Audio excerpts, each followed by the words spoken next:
My name is James Sato. Since my early childhood in Brandon, Manitoba, I've been an avid lover of animals.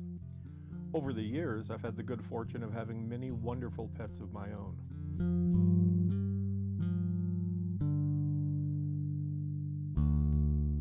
My current occupation is as a film producer, but I'm also a volunteer at the Calgary Wildlife Rehabilitation Society. I decided some time ago that I wished to further my understanding of what wildlife must endure as our cities, highways, and civilization in general encroaches upon their habitats. About a year ago, I decided to step up my responsibility and document what life as a volunteer for the organization encompasses.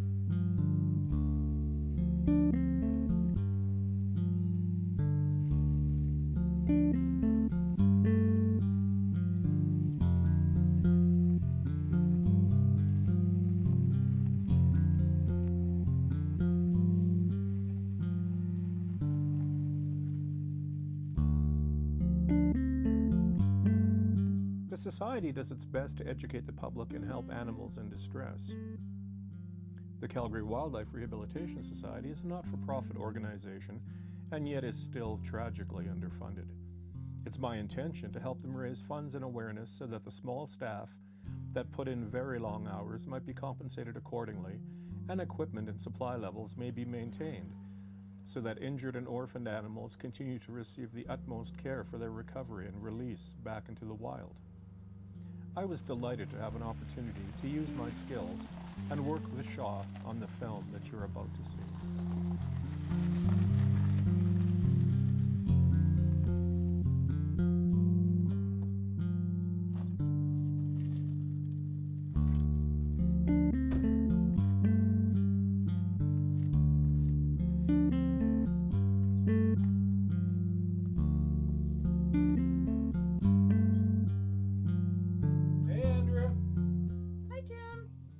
My name is Andrea Hunt, and I'm the Executive Director at the Calgary Wildlife Rehabilitation Society.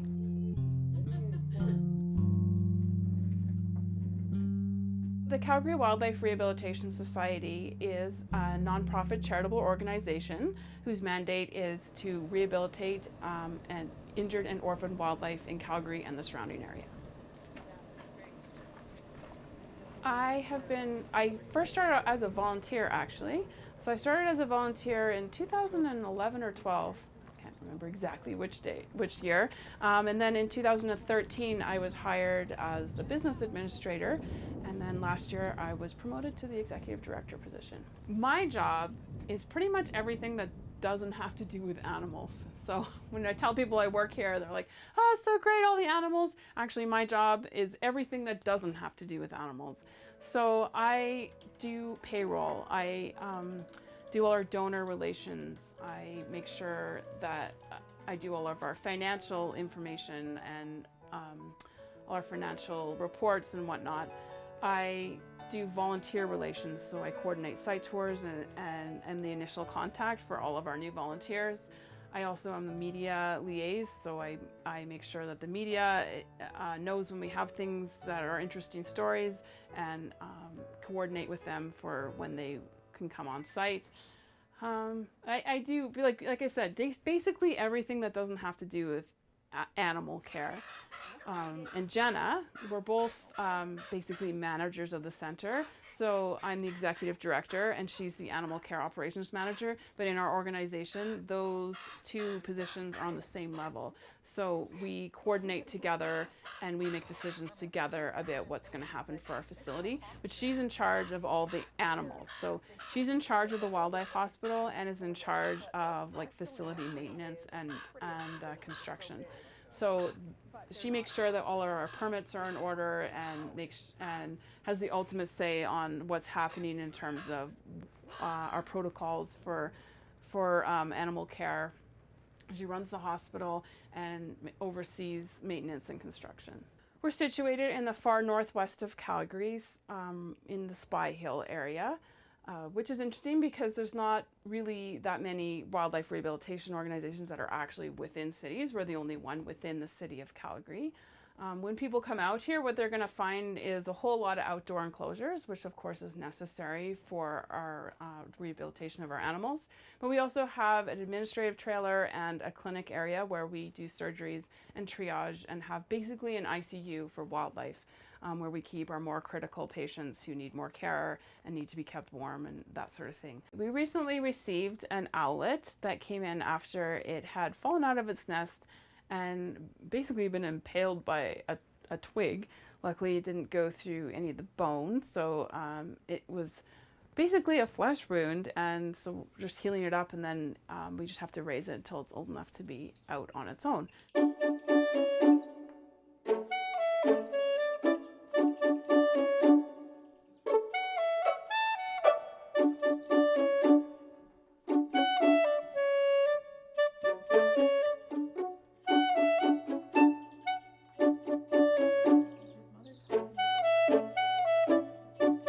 This owlet was brought into us 3 or 4 days ago. He's about a month old, and he came to us because somebody had found him in a tree in Edworthy Park in Calgary. And so they had seen something strange with his wing and had assumed it was a broken wing. So they retrieved him and brought him to our hospital.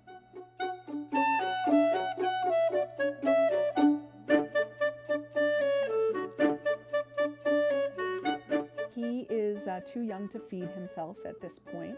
So normally when we get birds of prey, we provide them with food in their enclosure and they just eat it at their leisure. But because he's still a nestling, he should be fed, hand-fed or beak-fed by his parents in the nest. So we have to provide him with chopped up food 3 to 4 times daily, and they have huge appetites, so he eats quite a bit of food. So we're providing him with rodent meat, so we cut up some mice for him. We minimize the amount of bone and fur that's in that mouse meal that we give him. It takes a lot of energy for them to produce a pellet to cough up the bone and fur, so we like to reduce the amount of work that he has to do. So he's getting tongue fed, so we use tweezers to feed him. And he is a really great eater, so we don't have to do what we call force feeding, where we force their mouth open and put it in. He really happily takes those morsels from us.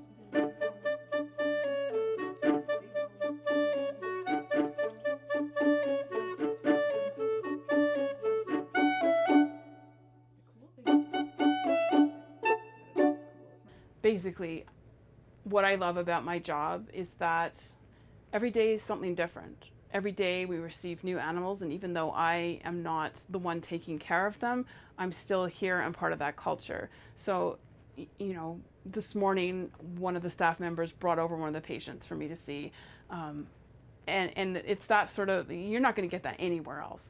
I love that I'm in the city, but it feels like I'm not in the city. I love that when I look out my window, I see dandelions and grasses, and sometimes we see moose, and sometimes we see coyotes, and we see all sorts of wildlife that lives here on its own, not just our patients, but there's actually wildlife that, like a flourishing ecosystem that surrounds us on our property anyway. So I love that about my job. I love the people here. The people here are amazing. Everybody here cares, and they don't just care about our patients, they care about each other. And I'm not sure that anyone should work somewhere where they're not cared for.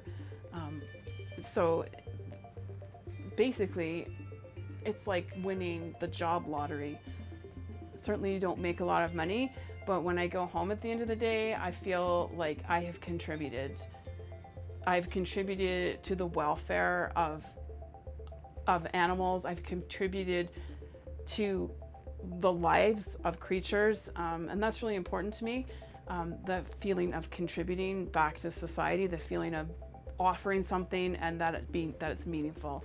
And I don't think anyone could argue that this is not meaningful work. We generally receive over 2,000 patients in a year. Obviously, it fluctuates year to year, depending on what animals, what their activity is, and what people find, basically. So it's really unpredictable. It's one of the cool things about this job, though, is like the unpredictability of it. You never know what's going to come in day to day. You never know what's going to be here tomorrow. So we definitely receive quite a lot, though. It tends to hover around 2,000 animals a year.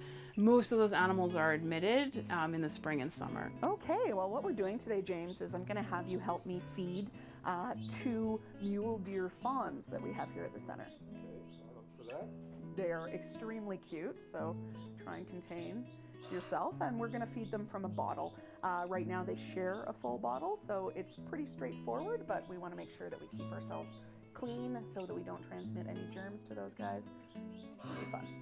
And you were mentioning that they have diarrhea. They do have diarrhea. Then I would like to stress It's pretty normal for these guys to have diarrhea at this time, especially they are newborn fawns, so they're just starting on their fawn diet. So right now it's pretty normal for their tummies to get a bit upset. So we shouldn't worry about it too much, but we'll avoid getting poop on ourselves and we'll clean up nicely. So what are they doing here? Were they injured or abandoned? Or? No, well, it's a really interesting story, actually, is we got a call the other day from a man who was taking wildlife photographs near Bragg Creek, and he was taking pictures of a beautiful mule deer female who was standing in the river, and all of a sudden she delivered these 2 fawns into the creek, and the fawns were washed downstream. And so, of course, he panics and he runs downstream, grabs them, puts them on the shore, right on the bank in the sun, and sat there and waited to see what the mom would do. And she was quite far away at that time, and so she was just kind of standing around looking a little confused about what was happening. So he hid in the bushes for almost 5 hours and waited for her to come and claim her babies, and she just didn't. So during that day we were in contact with him, we talked with him, and then we finally said, okay, I think it's a bit late. She's probably really confused, probably a first-time mom, doesn't really understand what happened. Let's bring those babies in. And so they've been here for almost 48 hours, and so they're just 2 days old, and they're wonderful. Oh, I'm wonderful. looking forward to this. Yeah. Good. Okay, well, lead the way. All right, well, we're just going to get some milk prepared for them, and then we're actually going to take them outside to have a bit of a picnic. It's really good for them to be outside, to get used to nosing around in the grass. That's pretty normal behavior for them, but they're a bit small to be living outside right now. So we'll get them out there, have a little deer picnic. Sounds wonderful. Okay. Blue's my color. It is. I see you've got the full denim. I've Very got the nice. autumn complexion. And that just tucks through a hole in the side there. One goes through, and then you can just tie it in the back or the front, whatever you prefer, Paige.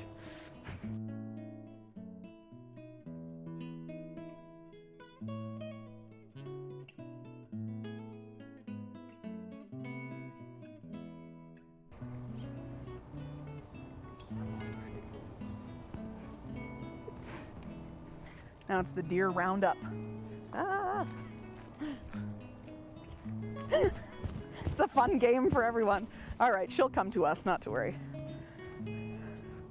Where are you going?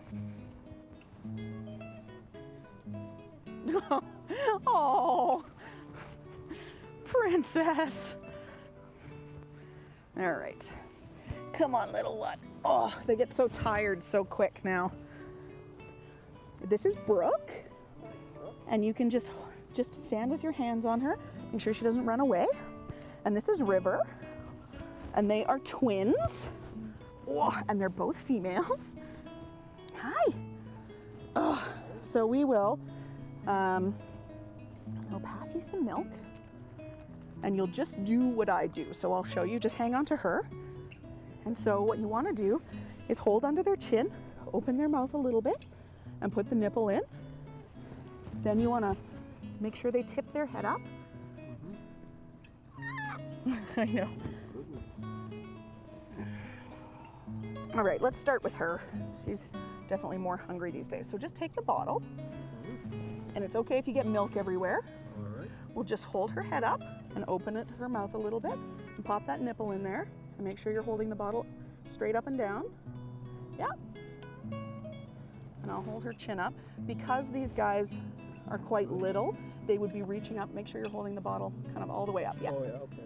More like That? a hanging Yeah, nipple. like it was a hanging nipple under the mom. Oh, is that nice? Is that nice? She'll hang her tongue out Oh, my goodness. so cutely. So they're both healthy? Mhm. So their prospects of surviving in the wild are good? Oh, very, very good.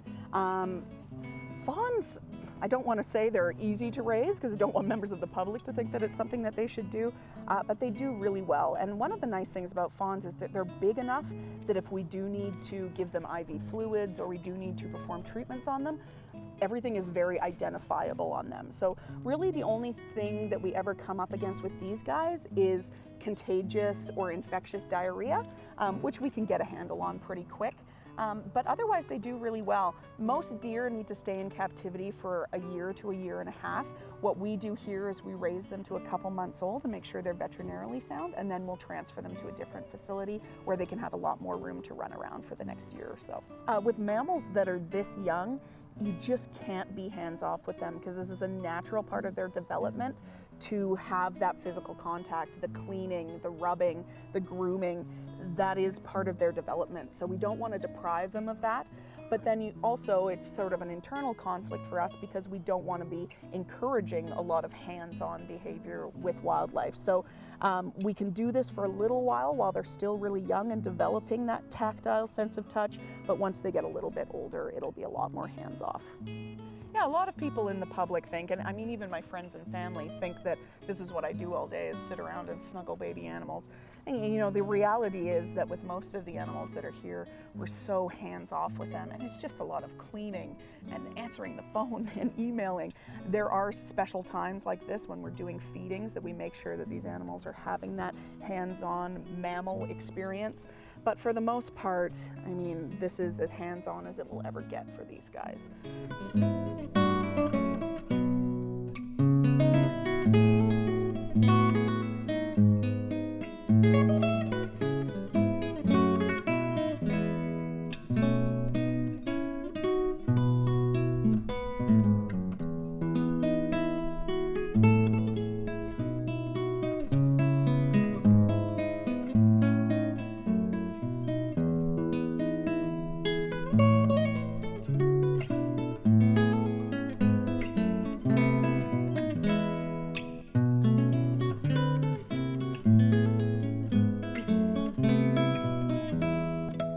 Could not function as an organization without the help of our volunteers. They do so many jobs for us, help us in so many different ways. If we had to hire people to do all that work, we would never be financially feasible as an organization. So we appreciate all the work that they put in so much. We have, it depends on the day or the month, but we have at least 100 active volunteers just about at all times. And that the numbers sort of fluctuate depending on what's happening in people's lives and how much interest we have. But generally we have about 100 active volunteers all the time. Enthusiasm makes a good volunteer. People who care about what they're doing, they care about doing a good job, they care about doing an appropriate job, they care about the work that they're doing. Those are the people that you want as a volunteer. People who are hardworking and caring and enthusiastic, but who also understand what you're trying to do. So sometimes people are overly enthusiastic if they love wild animals. Like I said, we talked a little bit about snuggling and how it's not appropriate. And so we definitely want to make sure that our volunteers listen to the things that we tell them and take it in and make sure that they're in alignment with our mandate. But usually our best volunteers are the people who they care so much about what we do. They care about the wildlife that comes in, and they work every week or every month or however many times they can volunteer to make sure that we can achieve our mandate. My name is Judy Brown, and I have been volunteering for the Calgary Wildlife Rehabilitation Society for about 10 years now. I chose this path because I'm interested in animals, and it's a way to make a difference in the community, even if it's a very small one sometimes.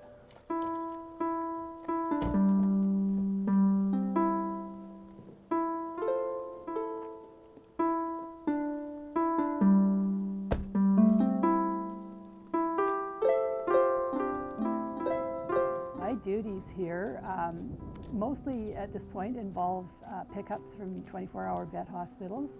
We encourage people to take injured and orphaned wildlife to 24-hour vet clinics, and the volunteers go to the vet clinics, pick them up and bring them up here, making sure we get them here safely. Volunteering here is very rewarding when you have picked up a very small animal and it looks helpless and hopeless, and lo and behold, a few months later, it's ready to be released. Right here from Calgary North. Excellent. Yeah, are they in good shape? They are. Excellent. take it somewhere safe and you release it and away it goes and back to nature, and that is the best feeling in the world.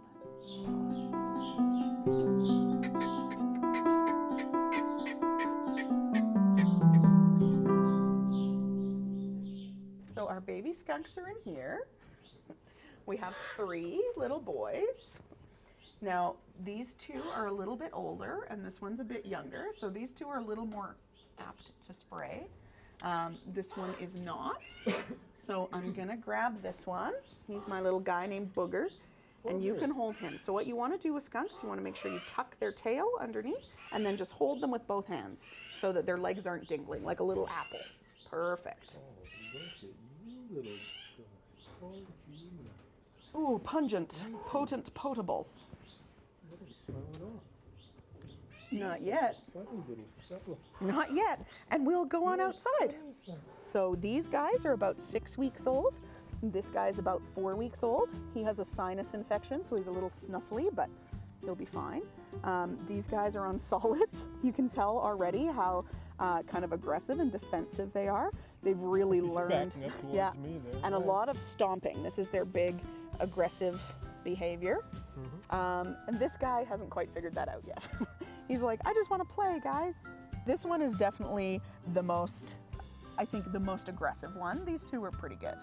And he just wants to play. He just wants to wrestle. He's still in baby mode and still on milk. These 2 are on solids. When you do get sprayed by these guys, it's pretty stinky, but it's not a huge volume of spray. Whereas a full-grown adult, that's a lot of stink. So it'd be just like kind of like just a dab behind the ears. Yeah, like a little spritz, a little drip. When these guys spray, you can usually see just one drop flying through the air, yellow, landing on you. Whereas with a full-grown adult skunk, it is a big atomized cloud of smelliness. And it's an oil-based product, so it's kind of greasy and sticks to hair, sticks to fabric, sticks to fur. So tomato juice is, I mean, it's a good cure-all for pets that are smelly. Something about the acid in the tomatoes actually helps dissolve oil-based potent smells. It's not so helpful for humans. We just find that soap and water, when we get sprayed, which is all the time, it comes off our clothes and off our skin really well. Well, that's good to know. The only time I've ever even heard of that remedy for being sprayed by a skunk was on the Partridge Family. The Partridge Family. There's much that you can learn from 70s sitcoms. This is very true. I think the first person who told me about the tomato soup was my mom as well. And when she was a child, her chocolate lab had been sprayed by a skunk, and that's what they used. When I was growing up in Brandon, Manitoba, Yep. there were skunks everywhere. And Yeah. actually, Oh, the smell of a skunk actually is very nostalgic Yeah. for me. Yeah, I could believe it.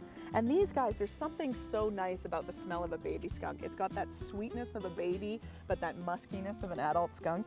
Really, for a lot of our staff here, skunk season just is the best season of all. And I think these guys are probably tied with squirrels for my favorite baby animals. And again, is human contact at this point in your life? Oh, they Good, don't or care don't for care? us at all. No? They don't, as much as this one looks like it's a fan of you. But once they're off milk, they just have no interest in us whatsoever, which is great, actually. I will take that. I love those rehabs where you can have that hands-on nurturing mothering time, and then you just say farewell. Well, we tend to get calls from people who live in farmland and on acreages, and I swear every year I hear tons and tons of people say, well, we raised one when we were younger, or I had a skunk as a pet, or I have a friend who has a skunk as a pet. And they really are fantastic creatures, and you really can sort of get them used to you enough that they can be quite tame, but their natural behaviors are smelly. And it's normal for them to be digging a lot and catching live prey, and that's just not stuff that people can really fulfill for them in their homes. It is legal to keep these guys as pets in the United States. They do sell them descented, which means that they've surgically removed those anal glands. I think that's a bit of a bummer. I mean, they really are wonderful animals, and it's really great to have the opportunity to get to know a skunk. But they truly are wild animals. They have wild instincts. The closest thing to a pet that you would find that are like these, they're very much like ferrets. They have that similar smell, similar behavior, that kind of stuff. But ferrets are a domesticated animal, whereas these are definitely wild animals that when people keep them as pets, they take them from the wild and keep them in their homes, which is not really ever something we want to encourage. These guys will grow up and have a wonderful life as amazing animals. A lot of people don't appreciate them in their yards the way that they probably should, because these are great rodent hunters. People who have mouse problems out in their sheds or under their decks, these guys are keeping them in check. And most of the time you find that people who have skunk problems are also people who have mouse problems, or people who don't clean out their bird feeders, so they're attracting a lot of mice. These are amazing little pest control creatures, but yes, they're smelly. What's your idea for their release in a time frame and that sort of thing? Well, these guys can go anywhere between 14 and 18 weeks. So, I mean, we're only looking at a few more weeks for these guys. And we have a couple of options with where we can release them. A lot of the time we release them on private property when people have acreages and they don't mind having them out there. They do a great job at controlling pests. Certainly people who have farms and stuff really like them. Right. So we always kind of send out some feelers to our volunteers who might have acreages or people who have farmland who want to have skunks out there. Alternately, we can transfer them to the same facility where we might send the fawns. They have a lot of property. They love skunks. They're not concerned about things getting sprayed out there, so we can transfer them there as well. So I'm not sure what we're going to do with these guys yet, but they'll be released within probably 6 to 8 weeks from now, and they'll be perfectly happy little skunks. And let me tell you, that rounding these guys up for release is the smelliest time of the year, because no matter how much they like us, they don't ever want to be put in a carrier and taken in the car. I love animals. I've always been fascinated with all kinds of animals, you know, I believe in the circle of life, that you know, we can help animals along to be released out into the wild, and the ones that are more injured or suffering, then I believe that this organization helps those as well.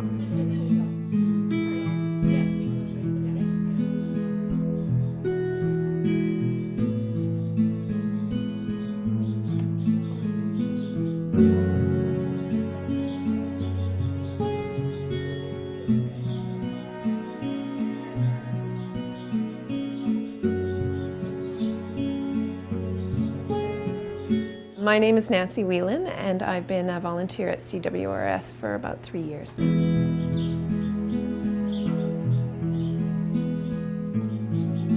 I started volunteering here shortly after my mother died, actually, and I found that I had time, and I had a desire to continue caregiving in a way.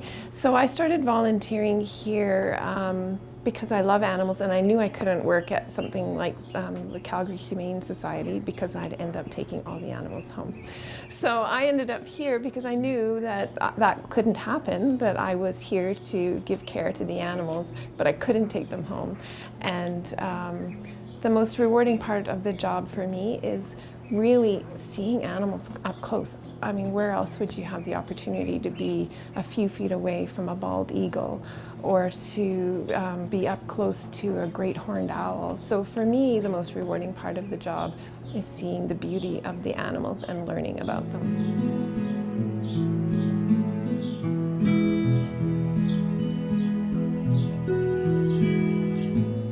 Oh, my duties as a volunteer. Mostly feeding and cleaning is what I do. So I do the occasional pickup, or I used to do that. I haven't done that for a while. But typically I work at another job 4 days a week, and so I try to come in on Fridays, and my shift really is supporting the great people here and whatever it is that they need done. So typically that is cleaning out cages and preparing food for animals.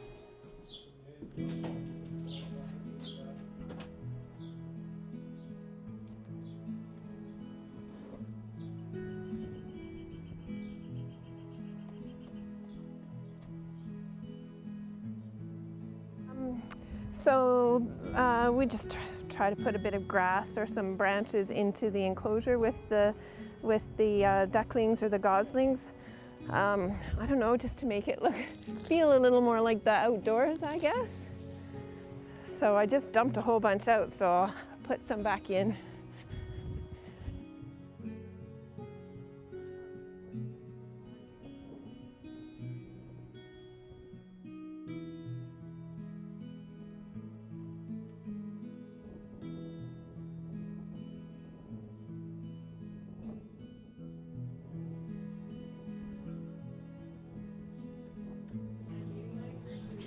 And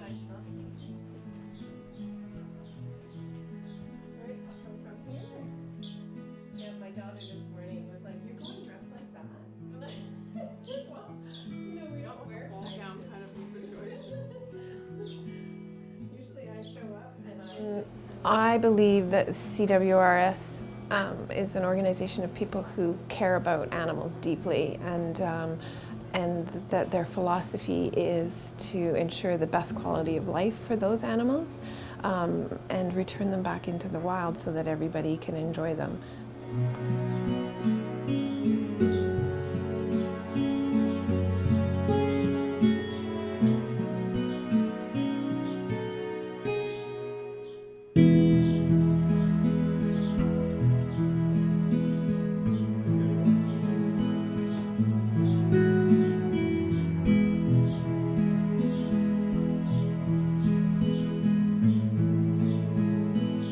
We are all stewards of this world. We're stewards of our own lives, but we're also stewards of nature and the environment, and that we have a responsibility not just to look after ourselves, but to look after the environment. And what we do at CWRS is part of that. It's all part of the picture of being stewards of wildlife and the environment in our world.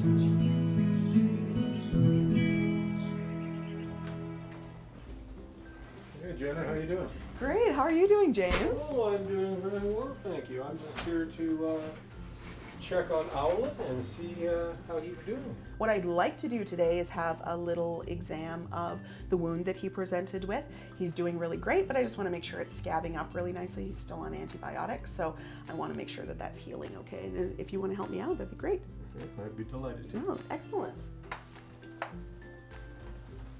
James, this is Emily. She's one of our Hello, techs Emily. here. And Owlet, your friend. So what we're going to do is, if you want to just kind of sit him calmly in this little nest and see if he'll just kind of sit there without flopping around. See how angry he is. He's now able to stand up on his own. And he has color and isn't quite so fluffy. Exactly, and his little horns are coming in right here, so he's looking a little bigger. You can see him panting right now. That's a normal stress response for great horned owls. A lot of people think that it's because they're hot. It is a very hot day, but they don't actually thermoregulate that way. So this is a stress response, and that's completely normal. He is turning into a little aggressive monster, and he has a healthy fear of humans. So that's what we like to see. We don't want him to be too stressed out, but this is a perfect and appropriate reaction. So we're looking at probably another week or two until we can get him out with one of our foster parents here. So he'll be able to perch very well, and he'll readily accept food from our foster owls. He's doing really well. So what I'm going to do is I'm going to have a look at that wound that he has on his wing. And as you might remember, we talked about last time that he was impaled on a pine stick as he fell out of his nest. So he has a small wound. He's still on antibiotics. That will probably finish up here pretty quick. We'll just make sure that that wound is doing well and looking clean. So because he's still a juvenile, his eyes are still a bit cloudy, so his vision's not great. It will develop as he gets a bit older. So any kind of movement near him is pretty startling for him. And also, I don't think, as much as I would like to think that he has some trust in what I'm doing, he does not. We'll get him lying on his back, and we'll have a look at his moves. So yeah, that's perfect. So we'll just cover up his face so he doesn't have to look at us while we do this. So we'll extend his wings and have a look to see what's happening here. So you can see here that his flight feathers are coming in. And what's really cool about these is when they're developing, the shaft of the feather is full of blood. So they're called blood feathers. So you see all that dark blood in there. And that blood is supplied directly from the periosteum of the bone. So these guys are attached right into the bone, and then as soon as they're developed, they'll seal off the ends, and then the blood will dissipate, and those will be healthy, perfectly great feathers. I'm not seeing any wounds, which is really good. So I'm not seeing any signs of scabbing, which is great. I know you're very cranky. Excellent. So it looks like all the feathers are developing properly. Each one of these flight feathers is vital to his ability to move around and hunt as he gets older. So we're glad to see all of those. And then we'll pop them back up. Oh, and then we'll just let him hang out and cool his jets.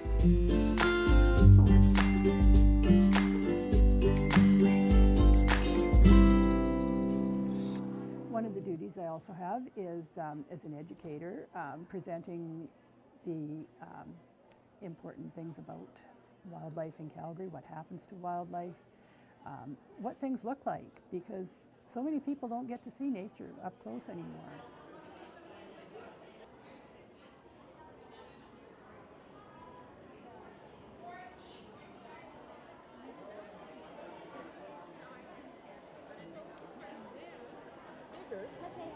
He went to the Symphony Zoo to live. Put it in squares, and then you take it like this.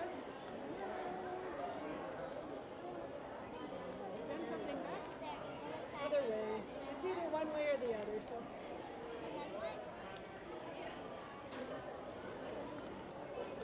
There. Can you pull the edges out, the ends out there? There we go. There's one more there. How are you doing? Okay. I should be good at this by now, but I'm not. So you're going to pull all these into the middle. They see a goosefoot and they have no idea that this comes off a living animal. What is this? And they're fascinated. And the wings, telling them about the differences in the feathers. The goose wing is much harder. It makes sound when it goes through the air. Whereas an owl wing, the feathers are different. They're softer, and that helps an owl fly silently. And that's important to the owl because if it's flying silently, it can sneak up on a mouse much easier than if it's making a big racket.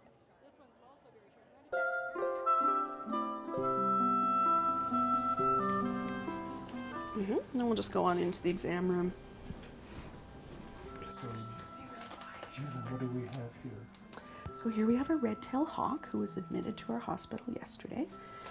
We don't have much history on him, and we can't really find, he's very lethargic, but we don't really have a reason for admittance. So we don't know if he was hit by a car, if he flew into a window, if he's been poisoned. We don't have any of that information. From what I can see, he's looking really dehydrated, poor body condition, quite thin, but physically intact. So no fractures or anything of that concern right now. So what I'm gonna do is I'm gonna do a blood draw on this guy, and we're gonna do a little bit of blood analysis on him and see if there's any hints as to what's happening with him on that. So what Emily's gonna do is gonna lie him down on his back here, and I'm gonna look at his veins on his wings and his legs and see if I can find a good site for taking blood. So I'm just gonna have a look. So because these guys have such scaly feet, it's hard to get a needle in any of the skin. The vein runs along here. So I'm just gonna pluck a little bit here and see if I can find a vein there, which he's not gonna love, but these are just little downy feathers, so they're not embedded very deeply. How much, what would the volume of blood on it? Well, for this guy, we usually say that the blood volume for these guys is about 3% of their body weight. I don't need a whole lot, so I'm just gonna take this much, and then I'm just gonna apply some pressure to that site so he doesn't bleed or bruise. So if you wouldn't mind, Emily, just squeezing him around there, and just make sure he doesn't bleed all over the place.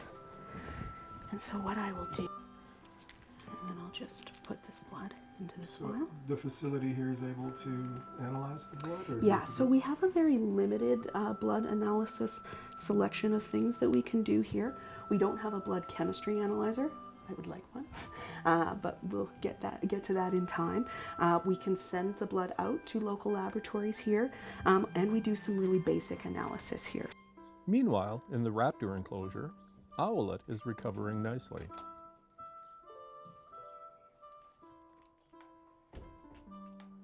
He is healthy, eating well, and socializing with the Society's training owls Oberon, Ophelia, and another rescued owlet.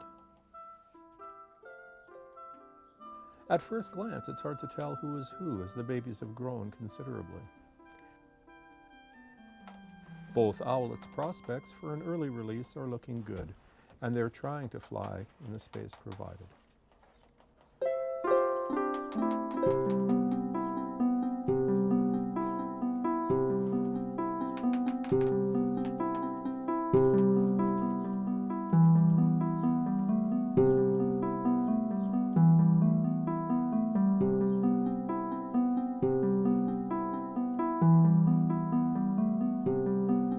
So today we're at Bowness Park in Calgary to release some hawks.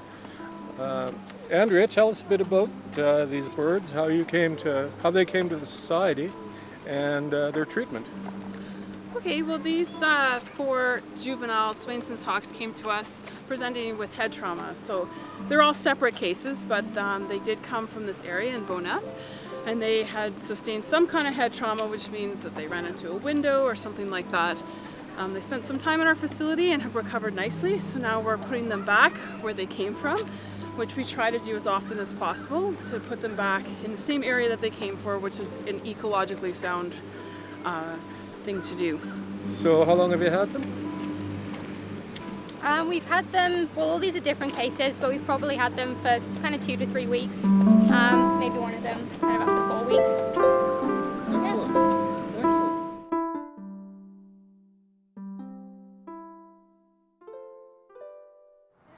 So this looks like a good spot? Yeah, we'll release 2 here and 2 just at the other spot that we saw that looked really great. Okay, sounds good. So, I've never done this again before with hawks, so. well, I think they're going to take to the sky like pros. Well, I'm sure they will. So you can see if you can see him. He's turned around, but can you see him? There you go.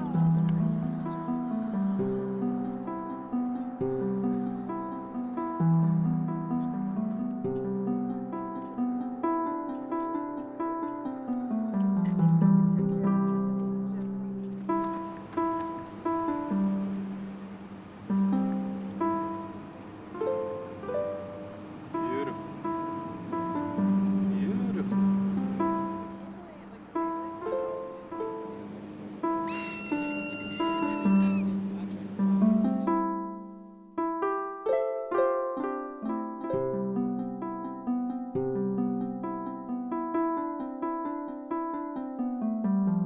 So you've done an awful lot of releases.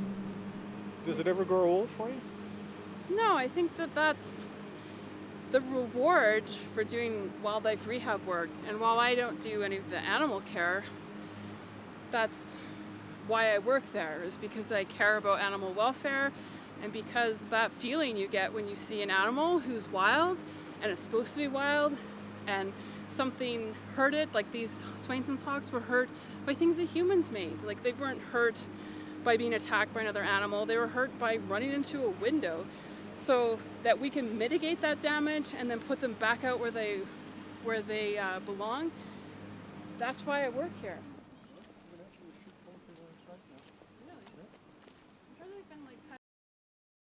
So a couple of years ago, we got a phone call from a member of the public who had found a baby porcupine and was trying to raise it in their home. And she just wasn't doing very well. So we prompted that person to bring the porcupine in, and here's Quilomena with us now. So we happily accepted Quilomena as a patient here, but we soon discovered that she had some major developmental delays due to being fed an inappropriate diet while in captivity with a member of the public. So she was showing some signs of illness that we had to address before she could be released.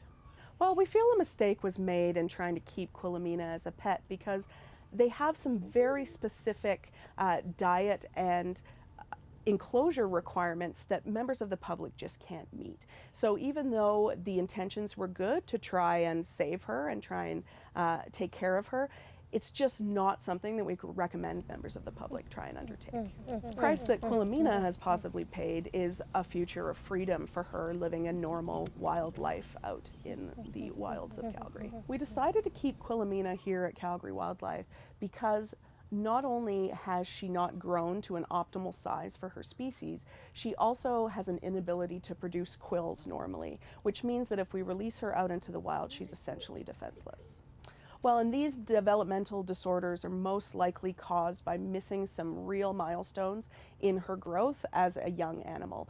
So we've come to the conclusion that she cannot be released because of the poor diet she was fed in captivity before coming to us. Regardless, we are thrilled that she's here with us, and we're thrilled that we're able to take care of her and that she can thrive here in this environment. Hi. Hi, you're very pretty. And because she's a permanent resident, I put perfection on that face.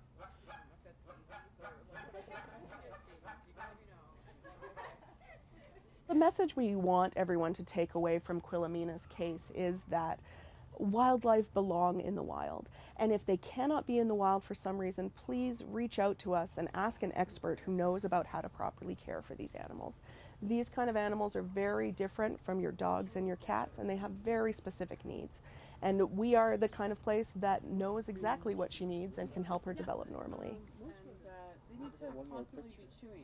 Like their teeth grow their whole life, so they need to be chewing. And porcupines obviously eat a lot of like tree bark. We're hoping to get her this year into our education program so she can serve as a wild ambassador for our organization, which will hopefully communicate the same things we've talked about here today, is that the wild animals belong in the wild, and this is why. So even though we wish she was out in the wild living a wild life, we're glad that she can help us communicate our mandate to the public.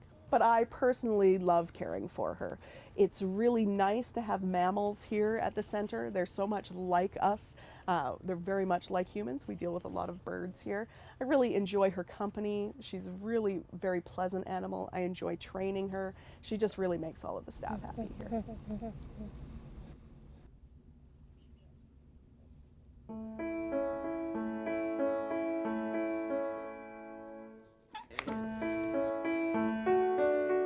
Wintertime, we usually have about 6 staff members. Most of them are working part-time in the winter. And of course, our staffing needs vary seasonally depending on animal activity. So spring and summer are our busiest time. We get quite a lot of orphaned animals during that time. So our numbers fluctuate seasonally, and we get quite a number of animals in spring and summer. So in the winter, we usually have about 6 staff members. None of them really are pulling full-time hours. In the summer, we have up to 12 staff members, and most people are doing full-time hours during that time. We do have 5 summer students that we have come in every year. This is part of a program called Canada Summer Jobs that helps to get students to get experience in their field of study. My name is Elizabeth, and I'm a summer staff here at Calgary Wildlife. I came to Calgary Wildlife, I want to say about 5 years ago. I was a volunteer. I was here for a couple of summers, and then I decided to apply for the summer student position, and that was when I was just finishing up my master's in primatology here at the U of C.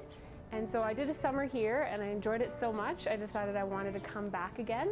And so when I had gotten into the veterinary medicine degree here at the U of C, I was able to apply again for another summer student position. And so now I'm back here for this summer in 2016, and it's been a blast.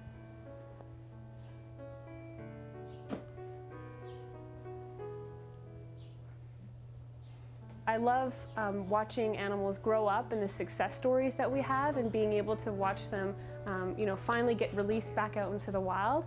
It's always really rewarding. I was looking for places to volunteer, and Calgary Wildlife was really open to accepting new volunteers, and I had looked at a bunch of different places that worked with animals, veterinary clinics, rescue organizations, but Calgary Wildlife really opened up their doors, and they trained me up and they taught me so many different things, and I loved the warm welcome that they gave me, so I stuck on as a volunteer and then eventually became summer staff, which was really fun. My heart always glows when we get little baby animals in, squirrels, birds, and I love taking care of them, and that's for me the most rewarding part about being a summer staff here, is being able to take care of animals, even when I have to take them home with me to feed them overnight. Sometimes we get really small little baby squirrels in and they need to get fed every 2 hours, and that can be hard, but at the end of the day, it's just what we really love to do, and so even those hard parts make it worth it. Well, I love this organization because it really gives me an opportunity to feel as though I'm making a difference one animal at a time. I've worked with animals my whole life, but this place in particular, I can follow a case from a juvenile or an injured animal right through its care until release, and that is an extremely significant thing. And I don't think there's a lot of people who can say in their careers that they follow a project from conception to finish. It's really rewarding as an individual, and it's rewarding for the other staff member here as well. And I think it's rewarding for the public who bring in animals to us and they're terrified that something bad has happened to these animals, that they're injured, there's no one there who can help them. And then we can tell them that things were successful and that animal was released and that they really made a difference.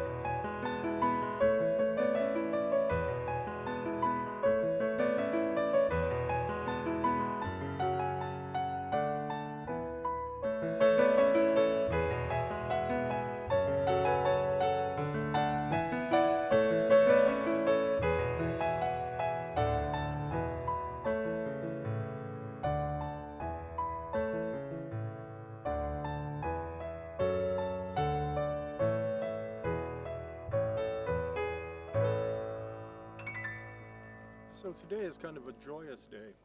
The owlets have exceeded expectations and are being released now here in late June, rather than what was projected as the fall.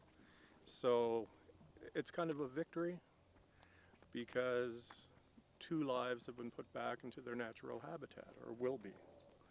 And yeah, it just goes to prove through the hard work of determined volunteers that all life is precious.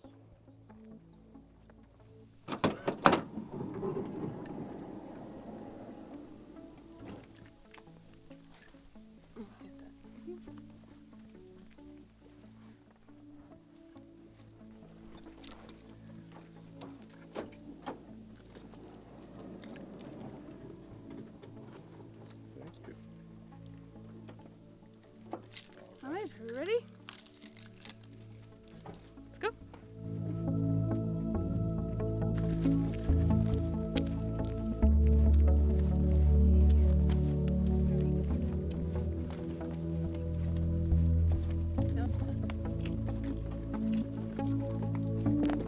I know.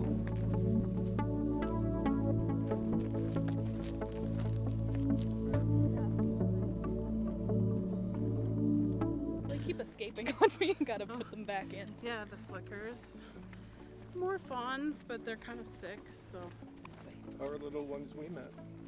They're doing okay. They obviously had to be moved away from the sick ones.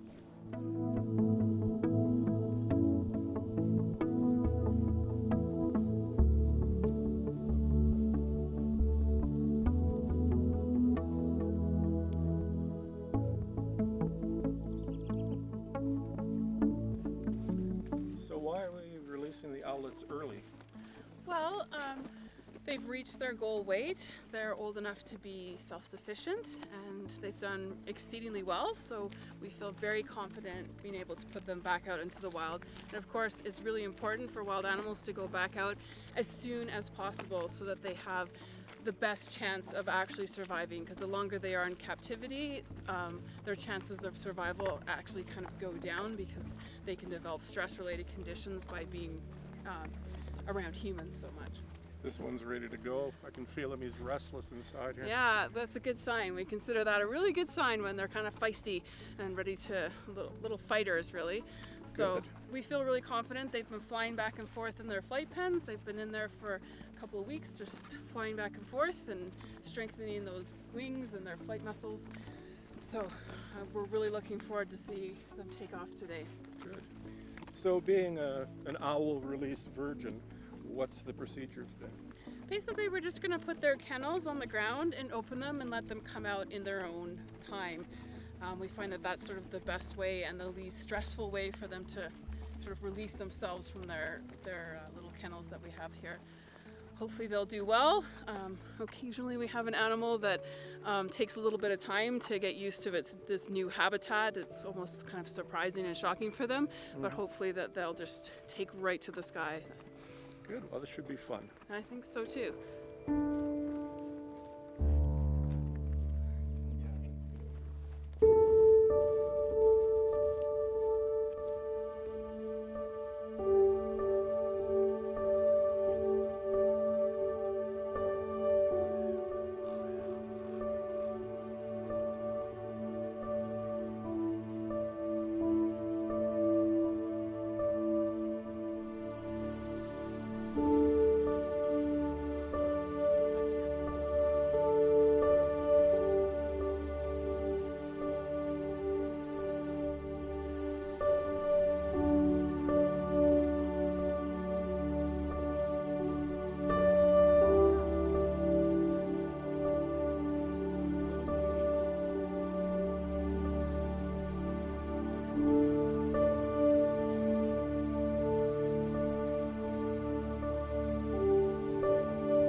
So I understand this was your first owl release as well, Victoria? Yeah. Was it good for you? Yeah, this was actually really cool. I've been working at the center for a little while now, almost a month, and it was really nice to see kind of the fruits of labor and actually have like this nice reward of seeing them fly free. Thank you for the opportunity. Oh, I'm glad they seemed to just take off really well. One was a little bit in his carrier. I think it felt a little bit safe and was a little bit unsure about what is this new strange place, but once he went, it was amazing to see him flying, both of them. To see them flying is always the best part of our job because, like you said, that's the reward. At the end of the day, there's a lot of hard stuff that's going on sometimes at our center. At the end of the day, this is why we all work there, and this is why you volunteer here, and this is why our donors donate money to us. This is why we're all here. So.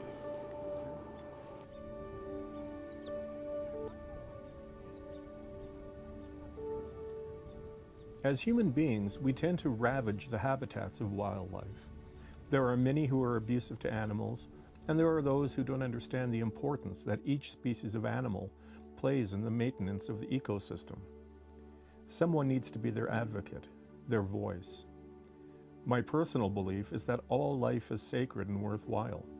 That is why I try to do my part as a member of the planet's dominant species to protect the other life forms that surround us. It's the human thing to do, and is indeed our responsibility.